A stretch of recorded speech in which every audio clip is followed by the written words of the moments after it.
ভাঙড়ের মানুষের ভোট লুট করেছিল এই ভোট চোর সরকার, ভোট লুট করে ওকে জিতিয়েছিল। আজকে ভাঙড়ের মানুষ ক্ষমা থেকে করবে না। যারাই বলেছিল আজ আইএসএফকে অমুক দলের দালাল, তারাই দেখুন আজকে বিজেপির পাচার চিকিয়ে। আইএসএফ তার নিজস্ব গতিতে চলছে। একটা কে আছে ভাঙড়ের যাদবপুরের লোকসভা থেকে দাঁড়িয়েছিল, কি গল্প শুনিয়েছিল, আমি নামও নিতে ঘৃণা বোধ করছি এখন। কি বলেছিল একটা বক্তব্যে, যখন কি হবে ভাইজান কি থাকবে, আজকে সে কোথায় মুখ লুকিয়ে বেড়াতে হচ্ছে। একদম শুভেন্দুবাবু বলেছিল যে তাদেরকে ক্ষমতায় নিয়ে আসলে উত্তরপ্রদেশ আর বিজেপি শাসিত রাজ্যের মতো পেট্রোল ডিজেলের দাম হবে। আচ্ছা কোথায় এই প্রশ্নটা তো শুভেন্দুবাবুকে আমরা করছি। এই প্রশ্নটা না জোরালোভাবে হয়, সেই জন্যই কখনো বলছে মাদ্রাসা বন্ধ করে দেবো, কখনো বলছে মাইকে আজান, কখনো এই তো এই গল্প করে এই প্রশ্নকে ডাইভার্ট করার চেষ্টা করছে। মূল ইস্যু হচ্ছে সেই ইস্যু থেকে সরানো হচ্ছে। গ্যাসের দাম আপনি জানেন আজকে কমার্শিয়াল গ্যাস কোথায় গেছে, বাণিজ্যিক গ্যাসের দাম রান্না যেটা আপনার বাড়িতে যেটা আমরা ব্যবহার করছি গ্যাস পাওয়া যাচ্ছে না, এনে কারো প্রশ্ন নেই। পেট্রোল ডিজেলের দাম বেড়ে যাচ্ছে, কোনো প্রশ্ন নেই। ডলারের দাম বেড়ে যাচ্ছে, কোনো প্রশ্ন নাই। প্রশ্ন হচ্ছে কি হিন্দু মুসলমান নিয়ে এখন খেলা মাতিয়ে রেখেছে। যখন ঘোরে আছি তো আমরা, যখন ঘোর কেটে যাবে বুঝতে পারবে যে আমরা কোন জায়গায় দাঁড়িয়ে আছি। প্রশ্ন এখন আমি জানতে চাই তাদের কাছে যারা বলেছিল তৃণমূলকে দিয়ে ভোট বিজেপিকে আটকাতে বলে গল্প শোনাচ্ছিল, স্টেজ থেকে শুরু করে বিভিন্ন ধর্মীয় মঞ্চ থেকে শুরু করে সামাজিক মঞ্চ থেকে গল্প শোনাচ্ছিল যে বিজেপিকে আটকানোর জন্য তৃণমূলকে ভোট দিন। আজকে তাদের কাছে প্রশ্ন করব, মুখ খুলছেন না কেন আপনারা? বকলমে যারা বিজেপিকে সাপোর্ট করছে আপনারা দেখেছেন আজকে অনেক চ্যালেঞ্জ দাবি করছে 300+ বিজেপির এমপি সিট। কেন?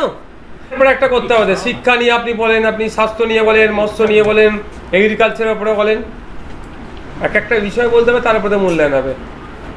তাহলে কোশ্চেন এত বড় করছেন, ছোট তো জবাব দিলে হবে না। আপনি বলুন স্পেসিফিক কোন সাবজেক্টে। প্রাক্তন মুখ্যমন্ত্রী মমতা বন্দ্যোপাধ্যায় অবশেষে কংগ্রেসের সহসভাপতি পদের অফার পেয়েছে, সোনিয়া গান্ধীর ঘোষণা, কি বলবেন? ঘোষণা আপনি আমি শুনছি। গতকালকে কংগ্রেসের দুটো সিনিয়র মোস্ট লিডারের প্রেস কনফারেন্স আপনারা শুনেছেন কি? তাহলে অনেকটা এই বিষয় ক্লিয়ার হয়ে যেত।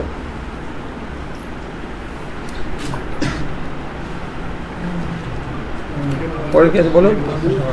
আমরা বিগত কয়েকদিন আগে দেখলাম ফুরফুরা ফাতিয়া সিনিয়র টাইটেল মাদ্রাসা পরীক্ষা বন্ধ করে দেওয়া হয়েছে এবং আলিয়ার যে বাকি 11টা ক্যাম্পাস আছে সেই ক্যাম্পাসেরও পরীক্ষা বন্ধ করে দেওয়া হয়েছে এবং আলিয়া মেন সেন্টারে পরীক্ষা হয়েছে। এই বিষয়ে কি বলবেন?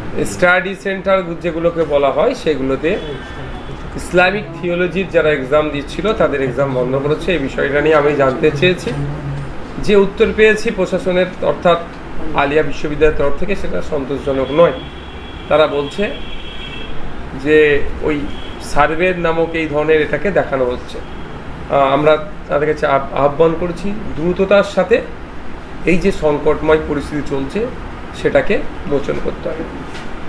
আমি এতটুকু কথা বলবো, যারা পরীক্ষার্থী আছে 11টার স্টাডি সেন্টারের, তাদের জন্য আমরা ভাবছি, তাদের হয়ে লড়াই আমরা করেছি, আগামী দিনেও লড়ব যে কোনো মতেই তাদের সার্টিফিকেট না অবৈধ হয়, এক নম্বর কথা। দ্বিতীয়, যে মধ্যিখানে এক্সাম তাদের বন্ধ হয়ে গিয়েছে এটা যাতে কন্টিনিউ হয় তার ব্যবস্থা দ্রুততার সাথে যাতে হোক তার ব্যবস্থা আমরা করছি।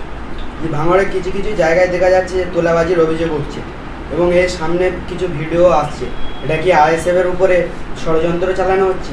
সব ষড়যন্ত্র বলবো না, কিছু অন্যায় করছে তারা আমরা বহিষ্কার করছি দল থেকে। অন্য দলের মতো আমরা বলবো না এড়িয়ে যাবো না এটা ষড়যন্ত্র হ্যান ত্যান। যেই ফুটেজগুলো পাওয়া গেছে ফুটেজ নিয়ে আমরা ভেরিফাই করেছি, যারা দোষী পার্টি থেকে তাদেরকে আমরা কি করেছি, বহিষ্কার করেছি। কোনো কথা হবে না। ভাঙড় সহ রাজ্যের মানুষ আজকে আমাদের দিকে তাকিয়ে আছে। ভাঙড়ের মানুষ দ্বিতীয়বারের জন্য আমাকে নির্বাচিত করে পাঠিয়েছে আমার স্বচ্ছতার জন্য, দুর্নীতি না থাকার জন্য। যদি কি আমাদের পার্টিদের থেকে দুর্নীতি করবে তাহলে পার্টিতে তার কোনো জায়গা নেই। আর কিছু একটু হলেই রং চড়িয়ে আমাদের বিরুদ্ধে হচ্ছে, এটা স্বাভাবিক ব্যাপার হবে। আপনার জীবনে রাজনৈতিক চ্যালেঞ্জ কী ছিল? দেখুন আপনাকে বলি, রাজনীতি চ্যালেঞ্জ অনেক কিছু আছে, চ্যালেঞ্জ প্রতিটা পদক্ষেপে নিতে হয়। বিজেপির নেতা জ্যোতির্ময় মাহাতোর বক্তব্য, রাজ্যে মাদ্রাসা অনুবাদ দেওয়া এবং মাদ্রাসাগুলোকে বন্ধের দাবি, বিষয়টিকে কেমন চোখে দেখছেন? একটা আমি অনেক আগে বক্তব্য দিয়েছি, বারবার ওরা বলবে, বারবার এটা বলে সময় নষ্ট করবো না। আমি দুটো তথ্য দেব। প্রথম তথ্য হচ্ছে মাদ্রাসায় যে টিচার আছে 40 to 50% নন মুসলিম টিচার। মাদ্রাসায় যে স্টুডেন্টস আছে 18 থেকে 20% হচ্ছে নন মুসলিম টিচার স্টুডেন্টস একটা গেল। দ্বিতীয় কথা হচ্ছে আপনারা দেখেছেন অলরেডি পশ্চিমবাংলায় স্কুল এডুকেশন দপ্তরের যিনি মন্ত্রী তার স্ত্রী হাই মাদ্রাসা একজন টিচার। তা যদি মাদ্রাসা শিক্ষা ব্যবস্থা যদি কোনো ধ্বংসাত্মক হয়, মাদ্রাসা শিক্ষা ব্যবস্থা নাকি খারাপ তাদের নজরে, তাহলে খারাপ করার পিছনে প্রায় 40 থেকে 50% নন মুসলিম টিচারকেই তাহলে ওরা দায়ী করছে।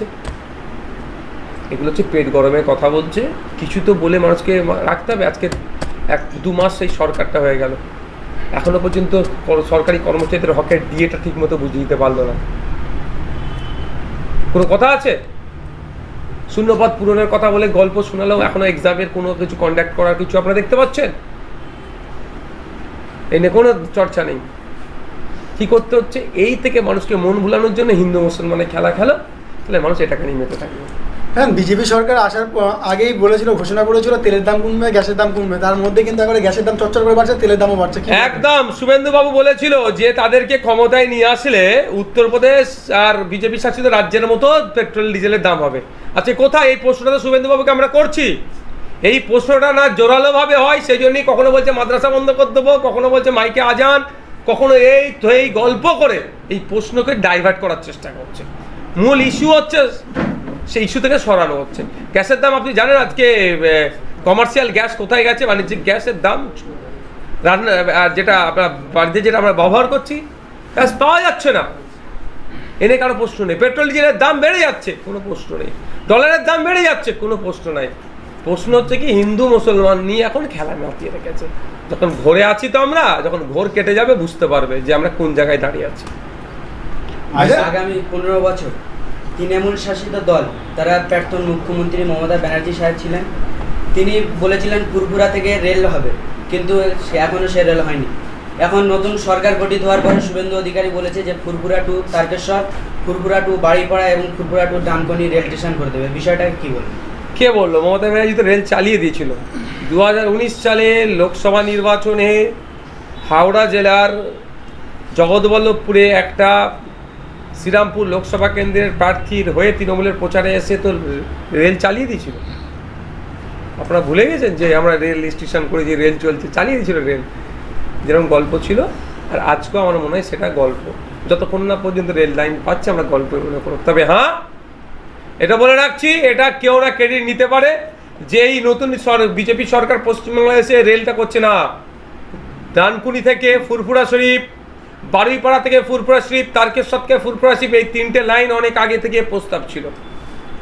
সে দ্রুততার সাথে এই 3টে লাইন হোক, এটা চাইবো। সেই রেল লাইন হওয়ার জন্য যদি রাজ্যের মুখ্যমন্ত্রী সহযোগিতা করে, অবশ্যই ধন্যবাদযোগ্য কাজ হবে, ধন্যবাদ আমরা জানাবো। যে বিজেপি ভোটের আগে বলতো চোর ধরো জেল ভরো, আজকে সেই বিজেপি ক্ষমতা আসার পরেই বলছে চোর ধরো দলে ভরো। বিষয়টাকে নিয়ে কি অনেক আগেই এরা বলেছিল এই ধরনের কথা, আমরা দেখেছি তো। ইডি সিবিআই নোটিশ দিয়েছে সকালবেলা, বিকালবেলা বিজেপি ঝান্ডা ধরে নিয়েছে, নোটিশ দেওয়া বন্ধ হয়ে গেছে। এটা কি নতুন কথা নাকি? ওয়াশিং মেশিন তো বিজেপি। তবে এর রিয়াকশন পাবলিক আগামী দিনে দেবে। বিভিন্নভাবে দেখেছিলাম যে আইএসএফ এর টিম হচ্ছে কি বিজেপির দালাল, সেই জায়গায় দেখছে একেবারে বিজেপি তৃণমূলী এমপিরা যোগ দিচ্ছে বিজেপিতে। কি বলবো? ওই বলুন না, একটা কে আছে বাংলার যাদবপুরের লোকসভা থেকে দাঁড়িয়েছিল, কি গল্প শুনিয়েছিল? আমি নামই তার ঘৃণা বোধ করছি এখন। কি বলেছিল একটা বক্তব্যে, যখন কি হবে ভাইজান কি থাকবে, আজকে সে কোথায় মুখ লুকিয়ে বেড়াতে হচ্ছে। বাংলার মানুষের ভোট লুট করেছিল এই ভোটচোর সরকার, ভোট লুট করে ওকে জিতিয়েছিল। আজকে বাংলার মানুষ ক্ষমা থেকে করবে না। যারাই বলেছিল আইএসএফ কে অমুক দলের দালাল, তারাই দেখুন আজকে বিজেপির পাচার চিকিয়ে। আইএসএফ তার নিজস্ব গতিতে চলছে। এখন প্রশ্ন এখন আমি জানতে চাই তাদের কাছে, যারা বলেছিল তৃণমূলকে দিয়ে ভোট বিজেপিকে আটকাতে বলে গল্প শোনাচ্ছিল, স্টেজ থেকে শুরু করে বিভিন্ন ধর্মীয় মঞ্চ থেকে শুরু করে সামাজিক মঞ্চ থেকে গল্প শোনাচ্ছিল যে বিজেপিকে আটকানোর জন্য তৃণমূলকে ভোট দিন। আজকে তাদের কাছে প্রশ্ন করব, মুখ খুলছেন না কেন আপনারা? বকলমে যারা বিজেপিকে সাপোর্ট করছে, আপনারা দেখেছেন আজকে অনেক চ্যালেঞ্জ দাবি করছে 300+ বিজেপির এমপি সিট। কেন এনডিএ নাকি 300+? কেন 300+ তো নয়, এই তৃণমূলের এমপিগুলোকে অ্যাড করছে। তার মানে বকলমেরা তো বিজেপিকে সাপোর্ট করছে। কিন্তু সেই সময় যারা বলেছিল 2024 লোকসভা নির্বাচনে বা বিধানসভা নির্বাচনে, তারা কোথায়? এই 60টা তৃণমূলের এমএলএ যারা এখন বিজেপিকে বকলমে সাপোর্ট দিচ্ছে বিধানসভার মধ্যে, তাদের বিরুদ্ধে একটা কথা বলছে না কেন? ভয় পেয়ে গেছে নাকি?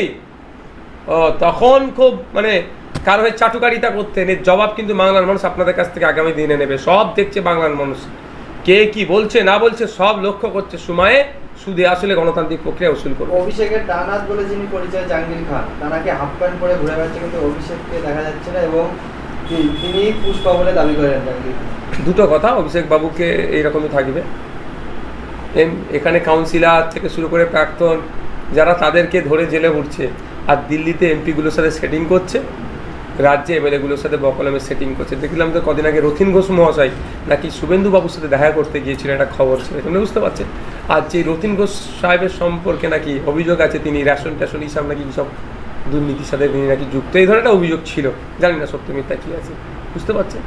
আর কোনো সে জাহাঙ্গীর খান হোক আর বনি হোক আর যেই হোক না কেন, কাউকে এই অর্ধলঙ্ঘ করে এই ধরনের ঘোরানোর আমি চরম বিরোধী, কারণ এটা দেশের কৃষ্টি কালচার আইনের পরিপন্থী, এটা আমি বিরোধিতা করছি। দেখেন আপনার বিধানসভার একটা মহিলা মেয়ে তহুরা বলে, তিনি একেবারে ইন্ডিয়ার হয়ে একেবারে একটা সম্মান উদযাপন করলো, সেই হিসেবে কিন্তু সেই তহুরা খাতুনকে সম্মান দেওয়া হয় না, কি বলবেন?